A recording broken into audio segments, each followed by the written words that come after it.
What's going on, everybody? Thank you so much. Let's talk Fantastic Beast. So Fantastic Beast is the first in the prequel series to the Harry Potter franchise. Now at the beginning of all the movies it says Wizarding World, so it's pretty cool that they're looking to expand this universe similar to Star Wars and like a lot of other franchises now, and make a lot of other films within the Wizarding World universe, which is super exciting to me. I've always been a big fan of the Harry Potter movies. I do intend on doing reviews for each of the individual Harry Potter movies on this channel. But since The Crimes of Grindelwald just came out last night as I'm filming this, and I already watched it, I wanted to watch Fantastic Beasts and Where to Find Them right before it. I literally finished watching it an hour prior to walking into The Crimes of Grindelwald.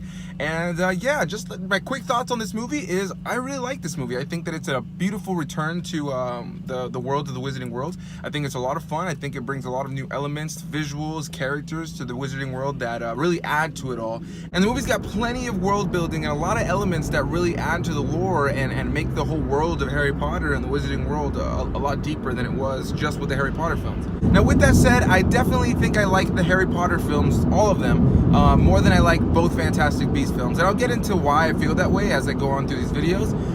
But yeah, I just think that the Harry Potter films were stronger on their own, with their own beginning, middle, and end. And as much as they tied into the overall narrative that brought all the films together and that they build up to, especially near the end of the series, I feel like they just really had their own strong stories individually.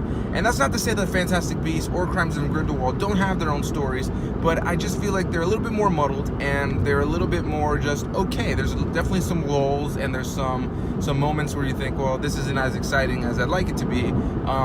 Whereas the Harry Potter films, I feel, are very well paced, very engaging, and you feel like as you're watching them, you really are growing with these characters and falling more and more in love with Harry Potter and everything that's going on. So Fantastic Beasts and Where to Find Them, as well as Crimes of Grindelwald, are both directed by David Yates, who has been directing the Harry Potter films since the 2007 Order of the Phoenix, if I'm not mistaken. So yeah, he's been in the director's chair this whole time. It's clear that J.K. Rowling really likes his style and they work together well to bring the Wizarding World to life.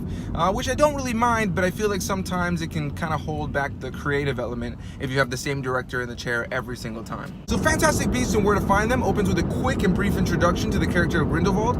If you don't know who that is, in the original Harry Potter films, they speak of a Dark Lord, that there was a war in the past, and Dumbledore was very involved. And so I was always really interested in that. My girlfriend is a huge Harry Potter fan, so she's kind of filled me in on that. I never read any of the books. I've only ever seen the films a bunch of times, but the whole Grindelwald thing kind of slipped my mind. So when these films were coming out, it was really cool to have somebody like my girlfriend explain to me the little things that I wasn't fully aware of, similar to how I am with Star Wars and her. So like I said, we get that quick and brief introduction to the character of Grindelwald at the beginning, and then it quickly goes into a bunch of newspaper articles from the Wizarding World, kind of setting up the tone and how Grindelwald is perceived in the Wizarding World and the magic community.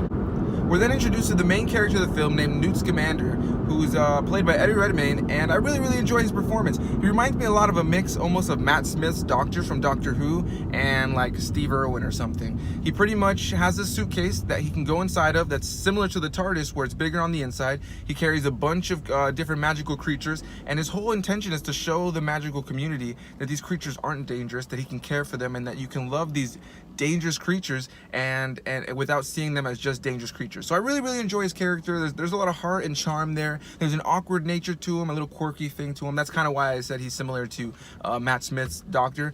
But yeah, I really enjoy his character, and even more in Crimes of Grindelwald, but I'll get into that with that video. One of the coolest things about this movie that separates it from the Harry Potter films is it takes place in America. So we get to see a little bit more of what the American wizard community is like, the different terms they use for things like muggles. If you aren't aware, muggles is a term used in the Harry Potter universe to describe someone who has no powers, is not magical in any way. And in this movie, we find out that they call them no-mages in America, which I thought was pretty cool. It's nice to kind of give a different version to something you already know, as well as adding on to it, because yeah, it's true. You know, there are all these different countries that would no doubt have all these different magicians and wizards, and I said magicians, I'm sorry, I meant wizards and witches, I'm sorry.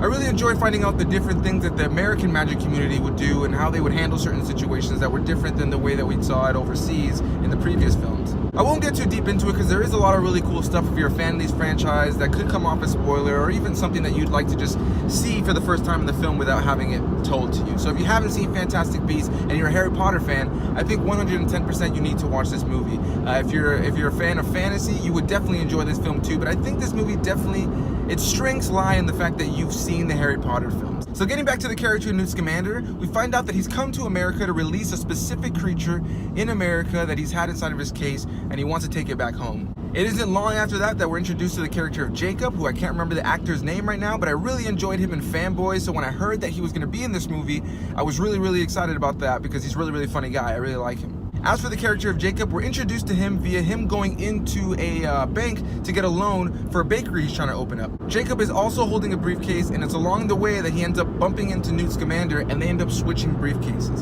And this is pretty much our movie. Now you have this person with no abilities, no magic, in the middle of New York, going to get a bank loan, who now has a case full of magical creatures of all kinds, and it ends up getting open, and a bunch of creatures end up getting out, and that's where we have Fantastic Beasts and where to find them. While that's going on as well, you have tons of other stuff happening in the wizarding community. There's a big dark entity that is destroying parts of the city, and the wizarding community is trying to figure out what in the world is going on, what's causing it. I won't get too much deeper into really what's happening in the magic community, because I think if you're a fan of the Harry Potter franchise and you either were just late to this, or maybe you like the movies but you just thought, maybe I won't watch this one, I think that element is probably what would excite you the most. There's a lot of really cool world building, lore adding elements within the magic community, and a lot of stuff that happens that you wouldn't expect if you've seen the other Harry Potter movies, but totally makes sense when you watch the movie. So yeah, guys, I really don't want to get too much deeper into the movie. Crimes on Grindelwald is in theaters right now. I think you should watch Fantastic Beasts and Where to Find Them before going in. I think personally, Fantastic Beasts and Where to Find Them, I enjoyed it more than I liked Crimes on Grindelwald, but there are parts of Crimes on Grindelwald that I think I liked more than parts in this movie, and vice versa with all the other films.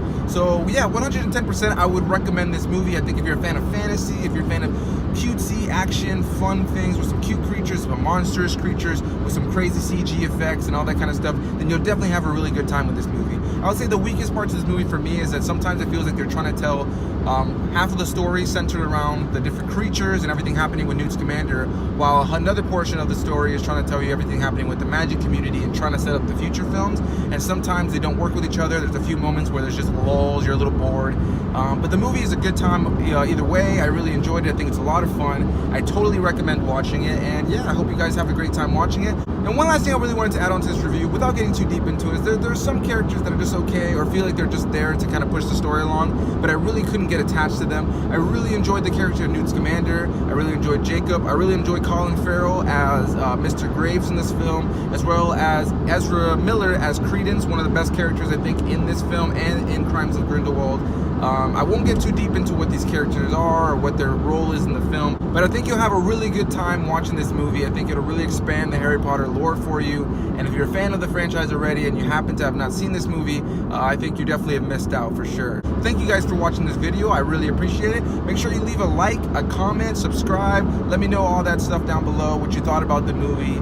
You know the deal. Also, hit the little bell icon next to the subscription box. It'll help you guys get notifications for my future videos if you aren't getting notifications right now.